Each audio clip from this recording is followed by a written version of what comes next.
नमस्कार. 23 जून 2025 India's top news. राज्यात ITI प्रवेशासाठी 1.80 लाख विद्यार्थ्यांची नोंदणी. हर्मुझची समुद्रध्वनी बंद. इराणचा मोठा निर्णय. इराण हल्ल्यामुळे संयुक्त राष्ट्राने केली चिंता व्यक्त. इराणमध्ये हॉस्टेल, हॉस्पिटल, ATM बंद. बुमराह भेदक गोलंदाजी, इंग्लंड सर्व बाद 465.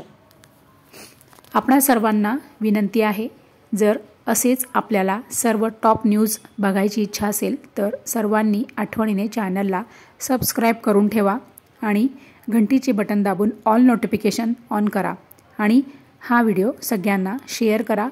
आणि जर व्हिडिओ आवडला असेल तर आठवणीने व्हिडिओला लाईक करा. सो आपण आपली काळजी घ्या. So thank you very much.